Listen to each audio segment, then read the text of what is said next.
Hi yours, welcome to Bhaskar's area.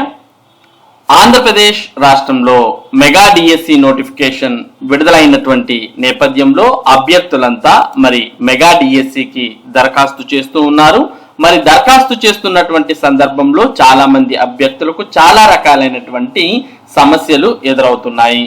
మరోపక్క ఈ mega DSC notification చాలా రోజుల తర్వాత విడుదలైంది కాబట్టి మరి అభ్యర్థులకు 45 రోజుల సమయం సరిపోదని 90 రోజుల సమయం డిఎస్సికి ప్రిపేర్ అవ్వడానికి ఇవ్వాలని, అలాగే నిరుద్యోగుల యొక్క వయోపరిమితిని 47 సంవత్సరాలకు పెంచాలని, ఇక నార్మలైజేషన్ విధానం కాకుండా మరి కుదిరితే రాష్ట్ర వ్యాప్తంగా ఒకే ప్రశ్నాపత్రంతో పరీక్షలు నిర్వహించాలని, అటు కాని పక్షంలో జిల్లాకు అయినా ఒక క్వశ్చన్ పేపర్ ఉండే విధంగా పరీక్షలు నిర్వహించాలి అంటూ మరి నిరుద్యోగ ఉపాధ్యాయ అభ్యర్థులు కోరుతూ మరి నిరసన కార్యక్రమాన్ని నిన్న నిర్వహించడం జరిగింది.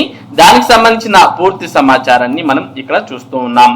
డిఎస్సి నోటిఫికేషన్ లో లోపాలు సరిచేయాలని అంటూ ధర్నా చేస్తున్న డివైఎఫ్ఐ కార్యకర్తలు డివైఎఫ్ఐ ఆధ్వర్యాన ధర్నా కార్యక్రమం అంటూ కూడా ఇక్కడ చిత్రంలో చూస్తూ ఉన్నాం. ఉపాధ్యాయ పోస్టుల భర్తీకి విడుదల చేసిన డిఎస్సి నోటిఫికేషన్ లోని లోపాలను సరిదిద్ది అభ్యర్థులకు న్యాయం చేయాలని డివైఎఫ్ఐ రాష్ట్ర కమిటీ డిమాండ్ చేసింది. ఆ సంఘం ఆధ్వర్యాన విజయవాడలో ధర్నా చౌక్ లో శుక్రవారం ధర్నా జరిగింది.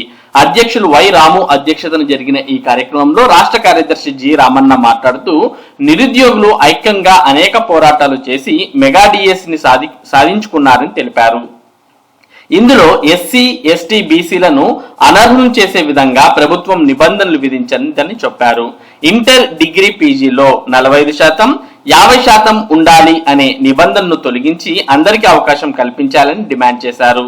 రాష్ట్రం ఇప్పటికే నిరుద్యోగులతో మగ్గిపోతుందని ఆవేదన వ్యక్తం చేశారు. ప్రభుత్వం అధికారుల అనాలోచిత విధానాల వల్ల ఎక్కువ మంది అభ్యర్థులకు అన్యాయం చేసేలా నిర్ణయాలు తీసుకుంటున్నారని ఆగ్రహం వ్యక్తం చేశారు. డిఎస్సి పరీక్షలతో పాటే ఏపీపీఎస్సి, డిగ్రీ, జూనియర్ లెక్చరర్ తదితర పోస్టులకు పరీక్షలు నిర్వహించనుందని వివరించారు. దీంతో పాటు సిలబస్ రీత్యా అభ్యర్థులకు శిక్షణ పొందేందుకు 90 రోజుల సమయం ఇవ్వాలని కోరారు. ఒకే జిల్లాకు ఒకే పేపర్ ఉండేలా చర్యలు తీసుకోవాలని అన్నారు. 7 ఏళ్లుగా నోటిఫికేషన్ లేదని, కావున అభ్యర్థుల వయోపరిమితిని 47 ఏళ్లకు పెంచాలని డిమాండ్ చేశారు. దరఖాస్తు సమయంలో అభ్యర్థుల సందేహాలను నివృత్తి చేసేందుకు ఇచ్చిన వెబ్సైట్, టోల్ ఫ్రీ నంబర్లు పనిచేయడం లేదని అన్నారు. ఎడిట్ ఆప్షన్, సబ్జెక్ట్ ఎంపికలను చూపించడం లేదని వివరించారు. తక్షణమే ఈ సమస్యలను కూటమి ప్రభుత్వం పరిష్కరించి అభ్యర్థులకు న్యాయం చేయాలని డిమాండ్ చేశారు. లేదంటే నిరుద్యోగుల తరపున ఆందోళనలు ఉధృతం చేస్తామని హెచ్చరించారు. ఈ కార్యక్రమంలో డివైఎఫ్ఐ ఎన్టీఆర్ జిల్లా అధ్యక్షులు పి కృష్ణ, విజయవాడ నగర అధ్యక్షులు శివ తదితరులు పాల్గొన్నారు. కాబట్టి మరి డిఎస్సిలో వస్తున్నటువంటి చాలా రకాలైనటువంటి అడ్డంకులను తొలగించాలని, అలాగే డిఎస్సి సిలబస్ చాలా ఎక్కువ ఉంది, అలాగే శిక్షణకు సమయం పట్టే అవకాశం ఉన్నటువంటి నేపథ్యంలో ప్రస్తుతం ఇచ్చినటువంటి 45 రోజుల సమయాన్ని 90 రోజుల సమయంగా పొడిగించాలని, అలాగే వయోపరిమితిని కూడా 47 ఏళ్లకు పెంచాలని కోరడాన్ని మనం ఇక్కడ చూస్తూ ఉన్నాం. దాంతో పాటు మరి ఇంటర్, డిగ్రీ, పీజీలలో ఇంత శాతం వచ్చి ఉండాలనే నిబంధనను ఎత్తివేయాలని, మరి ఆ నిబంధన లేకుండానే అమలు చేసుకునేటానికి, అప్లై చేసుకోవడానికి అవకాశం ఇస్తే చాలా మంది నిరుద్యోగ ఉపాధ్యాయ అభ్యర్థులకు లాభం చేకూరుతుంది అంటూ కూడా ఇక్కడ మనం చూస్తూ ఉన్నాం. మరి దీంతో పాటు ఇంకా అర్హత మార్కులతో అభ్యర్థులకు తిప్పులో అంటూ మరింత సమాచారాన్ని ఇక్కడ కూడా మనం చూస్తూ ఉన్నాం. మెగా డిఎస్సి దరఖాస్తుకు సాంకేతిక సమస్యలు. మెగా డిఎస్సికి దరఖాస్తు చేసేందుకు అభ్యర్థులు ఇబ్బందులు పడుతున్నారు. నిర్దేశిత విద్యార్హత మార్కులు అన్ని సబ్జెక్టుల్లోనూ నిర్ణీత మార్కులు ఉంటేనే ఆన్లైన్ లో దరఖాస్తు పూర్తవుతోంది. దీనిపై అభ్యర్థులు పలుమార్లు ఫిర్యాదు చేసినా సాంకేతిక లోపాలను సరిచేయడం లేదు. స్కూల్ అసిస్టెంట్ ఆంగ్లం, తెలుగు, ఇతర భాషా సబ్జెక్టుల వారికి డిగ్రీ లేదా పీజీ విద్యార్హతగా నిర్ణయించారు. ఆయా అర్హతలకు సంబంధించి జనరల్ కేటగిరీకి 50%, ఎస్సీ, ఎస్టీ, బీసీ, దివ్యాంగ అభ్యర్థులకు 40% మార్కులు ఉండాలన్న నిబంధన పెట్టారు. అభ్యర్థులు వారి విద్యార్హతల ప్రకారం దరఖాస్తు నింపుతుంటే డిగ్రీలోనూ 50%, 40% ఉంటేనే పీజీ అర్హత ఉన్న వారి దరఖాస్తు సాఫ్ట్వేర్ తీసుకుంటోంది.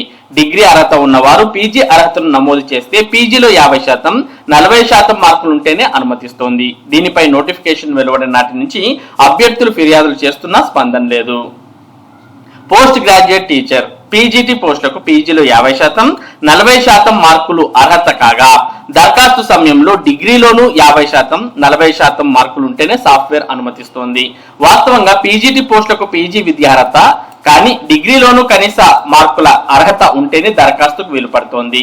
ఈ సమస్యను పలువురు అభ్యర్థులు సహాయ కేంద్రం ద్వారా పాఠశాల విద్యాశాఖ దృష్టికి తీసుకెళ్లారు. సాంకేతిక సమస్యను పరిష్కరిస్తామని చెప్పడమే తప్ప పట్టించుకోవడం లేదని అభ్యర్థులు వాపోతున్నారు. ఎస్సీ, ఎస్టీ, బీసీ దివ్యాంగ విద్యార్థులకు డిగ్రీలో 45% మార్కులు డిఎస్సి దరఖాస్తుకు అడ్డంకిగా మారాయి. 2024 జూన్లో నిర్వహించిన ఉపాధ్యాయ పరీక్ష ఏపీ టెట్ రాసేందుకు డిగ్రీలో 40% మార్కులున్న ఎస్సీ, ఎస్టీ, బీసీ దివ్యాంగ అభ్యర్థులను అనుమతించారు. ఇప్పుడు మెగా డిఎస్సికి దరఖాస్తు చేయాలంటే డిగ్రీలో 45% మార్కులు ఉండాలని నిబంధన విధించారు. జాతీయ ఉపాధ్యాయ విద్యా మండలి ఎన్సిటి నిబంధనల ప్రకారం చేస్తున్నామని చెబుతున్న అధికారులు టెట్ నిర్వహణలో మాత్రం సడలింపించారు. డిగ్రీలో 40% మార్కులతో బీఈడీ చేసేందుకు ఎస్సీ, ఎస్టీ, బీసీ దివ్యాంగ విద్యార్థులను ఉన్నత విద్యాశాఖ అనుమతిస్తోంది. ఇలా చాలా మంది 40% మార్కులతో బీఈడీ పూర్తి చేశారు. గతేడాది జూన్లో నిర్వహించిన టెట్లోనూ ఇదే అర్హతతో పరీక్ష రాశారు. డిఎస్సికి మాత్రం 40% ఉండాలని నిబంధన పెట్టడంతో అభ్యర్థులు ఆవేదన వ్యక్తం చేస్తున్నారు. మొత్తానికి టెట్ పరీక్ష రాయడానికి 40% మార్కులుంటే సరిపోతుందని, మరి టెట్ పరీక్షను నిర్వహించి అలాగే బీఈడీ కోర్సు కూడా పూర్తి చేసే విధంగా మరి అభ్యర్థులు అనుమతించి తీరా డిఎస్సి నోటిఫికేషన్ కు మాత్రం ఆ విధంగా అనుమతించకపోవడంతో చాలా మంది నిరుద్యోగ ఉపాధ్యాయ అభ్యర్థులు ఆందోళన చెందుతున్నారు. మరి ప్రభుత్వం ఇప్పటికైనా స్పందించి ఏవైతే ప్రస్తుతం పేర్కొన్నటువంటి సమస్యలు ఉన్నాయో వాటన్నిటిని త్వరితగతిన పూర్తి చేస్తే అభ్యర్థులు దరఖాస్తు చేసుకోవడానికి అవకాశం ఉంటుంది. తద్వారా వారికి కావాల్సినటువంటి సెంటర్లో పరీక్ష రాసే అవకాశం కూడా ఉంటుంది అనే విషయాన్ని ఇక్కడ మనం గమనించాలి. అలాగే నిరుద్యోగ అభ్యర్థుల యొక్క ఆందోళన కూడా తగ్గించిన వారవుతారు అనే విషయాన్ని కూడా గుర్తుపెట్టుకోవాలి. ఇక ఇదే విషయాన్ని మనం ఇంగ్లీష్ దినపత్రికల్లో కూడా చూస్తూ ఉన్నాం. Government argued to relax norms for DSC 2025 recruitment drive అంటూ మరి అదే సమాచారాన్ని ఇక్కడ ఇంగ్లీష్ లో కూడా చూస్తూ ఉన్నాం. మరి ఈ సమాచారాన్ని అంతా కూడా ప్రభుత్వం పరిగణించాల్సిన అవసరం ఉంది. ఇక మరోపక్క కాపు అభ్యర్థులకు ఉచిత మెగా డిఎస్సి శిక్షణ అందించడం జరుగుతుందని, దానికి డిఎస్సి అభ్యర్థులు దరఖాస్తు చేసుకోవాలి అంటూ ఏప్రిల్ 28వ తేదీ వరకు సమయాన్ని ఇవ్వడాన్ని మనం చూస్తూ ఉన్నాం. పత్రికా ప్రకటన ఆంధ్రప్రదేశ్ కు చెందిన కాపు అభ్యర్థులు అంటే కాపు, బలిజ, తెలగ మరియు ఒంటరి కులాలకు చెందినటువంటి వారు మెగా డిఎస్సి 2025 ఎస్జిటి మరియు స్కూల్ అసిస్టెంట్ పోస్టుల కొరకు ఆన్లైన్ శిక్షణా కార్యక్రమానికి ఆన్లైన్ ద్వారా దరఖాస్తులు స్వీకరించబడుతున్నవి. ఆన్లైన్ దరఖాస్తు చేసుకున్నట్టు ప్రారంభ తేదీ ఏప్రిల్ 25 ఉదయం 10 గంటల నుంచి ఆన్లైన్ దరఖాస్తు చేసుకోవడానికి చివరి తేదీ ఏప్రిల్ 28, 2025 వరకు అవకాశం ఉంది. కాబట్టి అభ్యర్థులు https://mdfc.apcfss.in అనే వెబ్సైట్ ద్వారా దరఖాస్తు చేసుకోవాల్సి ఉంటుందని కోరడమైనది మేనేజింగ్ డైరెక్టర్. కాబట్టి ఎవరైతే కాపు అభ్యర్థులు ఉన్నారో వారు ఈ ఉచిత ఆన్లైన్ శిక్షణ కార్యక్రమాన్ని సద్వినియోగం చేసుకోవాలి. మరి ఇవి ప్రస్తుతం ఈ రోజు ఉన్నటువంటి డిఎస్సికి సంబంధించినటువంటి ముఖ్యమైన సమాచారం. ఇటువంటి ముఖ్యమైన సమాచారం ముఖ్యంగా డిఎస్సికి సంబంధించిన అప్డేట్స్ ను భాస్కర్స్ ఏరియా మీకు అందిస్తూ ఉంటుంది.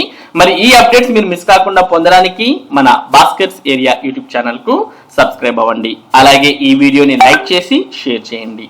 Thank you for watching this video.